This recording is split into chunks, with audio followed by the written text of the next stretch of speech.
श्रीमद् भागवत कथा का श्रवण मनुष्य के जन्म जन्मांतर के पाप धो देता है। वहीं पुरुषोत्तम मास में कथा के श्रवण को और भी ज्यादा सर्वोत्तम माना गया है। इसलिए प्रत्येक मनुष्य को जीवन में श्रीमद् भागवत कथा का श्रवण जरूर करना चाहिए। ये कहना था कमला नगर ब्रज बिहार श्री राधा कृष्ण मंदिर में चल रही श्रीमद् भागवत कथा में कथा प्रवक्ता देवी साक्षी शुक्ला जी का। उनके मुखारबिंद से कथा की अमृत वर्षा का रसपान कर रहे श्रीमद् भागवत प्रेमियों में आस्था का सैलाब नजर आया, जहाँ सभी ने एकाग्र मन से कथा के प्रसंगों और ध्रुव चरित्र का आनंद उठाते हुए पुण्य कमाया। कथा में मुख्य यजमान दिलीप कुमार खंडेलवाल और उनकी धर्म पत्नी सुधा खंडेलवाल परिवार सहित जीवन लाभ ले रहे हैं। आइए हम भी देवी साक्षी शुक्ला जी की श्रीमद् भागवत कथा का रसपान करते हैं।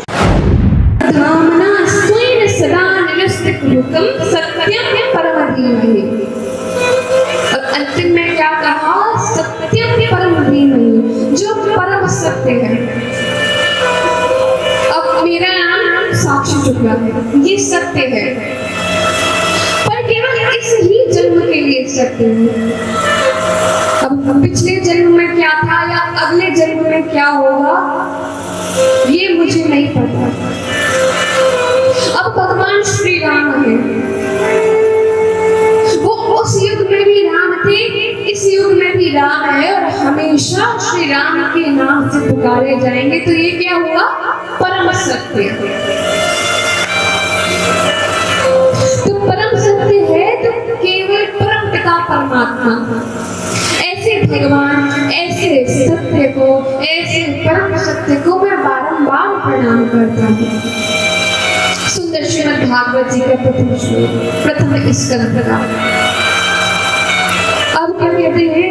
धर्मः प्रोचित कैतवोत्र पैमाने मत्सराणां सदा वेदं वास्तवमत्र वस्तु शिवदम्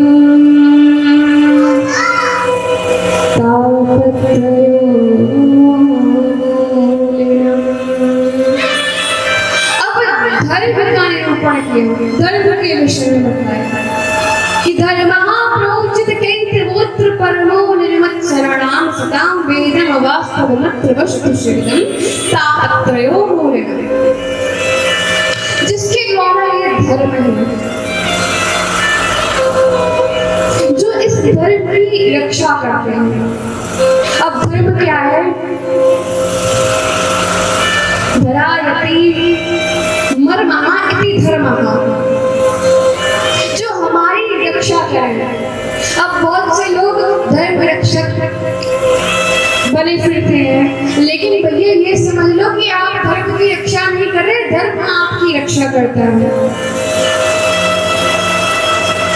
गौ माता की आप सेवा नहीं कर रहे, एवं गौ माता आपको धर्म में रखकर एक प्रकार से आपकी सेवा कर रही है।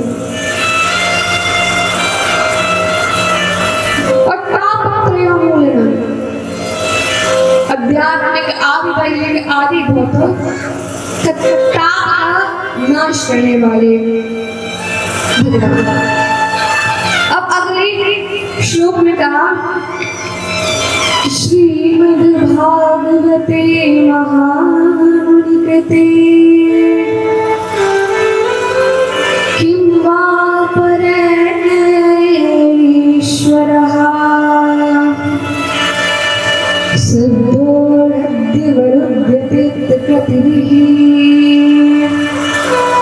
शुश्रूषे तत्क्षणा निगम कल्पतरोर्फलगलितं शुकमुखादमृतसंयुतं पिबत भागवतं रसमालयम् मुहुरहोरसिका भुविभावुका।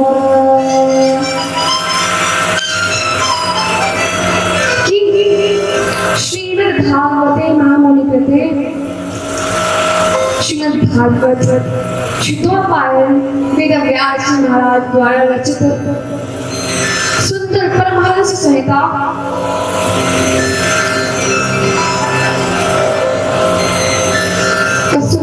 विशेषण बताया इस श्लोक में। अब इस प्रकार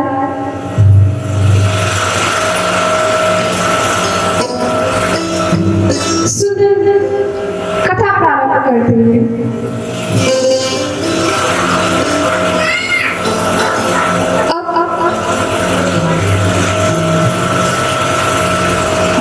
विराजमान थे शौनक आदि 88,000 ऋषि। वे कहते हैं कि सूत जी महाराज आप निष्पाप हैं, आप कृपया करके आप हमारे कुछ प्रश्नों का उत्तर दें,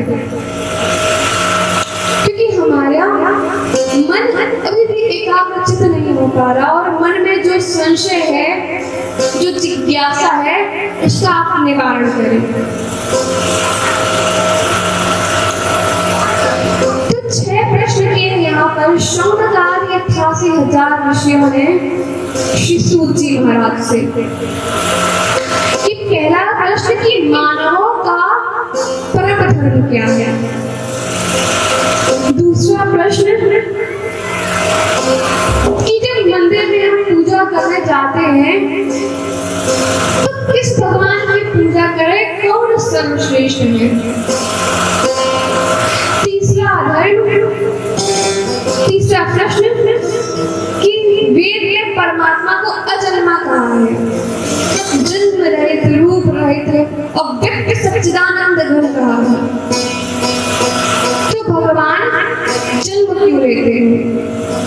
चौथा प्रश्न कि भगवान के कितने अवतार हैं।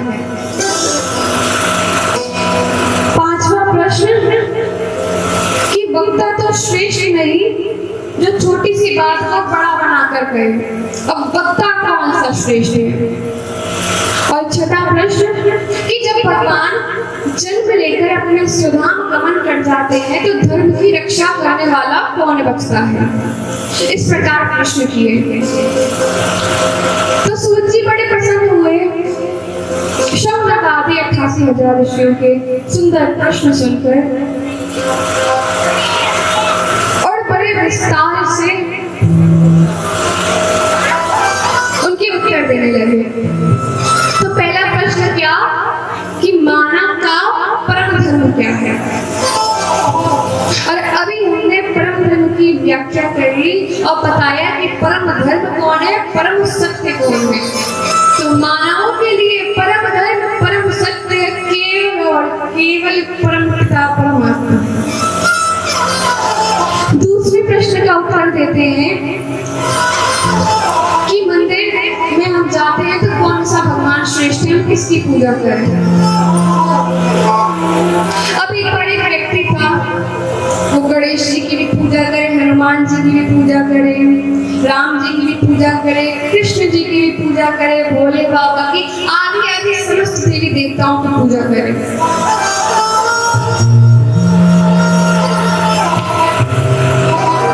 अब जब उसका अंतिम समय आया तो भगवान पुकारे और सब भगवान सोचे कि ब्रह्मा जी को पुकार रहा होगा, ब्रह्मा जी सोचे भोले बाबा को पुकार रहा होगा, भोले बाबा सोचे कि नारायण भगवान को पुकार रहा होगा। तो कहते हैं ना, एक है साधन सब सधे, सब साधन सब जाने। एक ग्रंथ, एक पंथ, एक संत, एक भगवान को माने। अब एक पेड़ है, उसकी खूब सारी शाखाएं हैं, खूब सारे फल हैं, लेकिन सबकी उत्पत्ति कहाँ से है, उस पेड़ से। और पेड़ की जड़ कहाँ विराजमान है, धरती के भीतर। तो पेड़ की जो जड़ है, धरती के भीतर जो विराजमान है, वे ही परमपिता परमात्मा है। और जो अन्य जो उसके फल है, फूल है, वे अन्य देवी देवता हैं। आप इधर से कान पकड़े या उधर से कान पकड़े, बात बराबर है। इसीलिए आप राम जी को मनाएं, कृष्ण जी को मनाएं, बात बराबर है। अब बहुत से लोग भगवान श्री राम में और कृष्ण में भेद करते हैं। तो वो लोग ये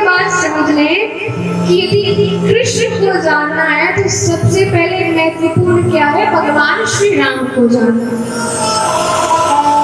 और कहते हैं ना कि राम कृष्ण दो एक है, अंतर नहीं विशेष, एक के नयन गंभीर है और एक के चपल निवेश।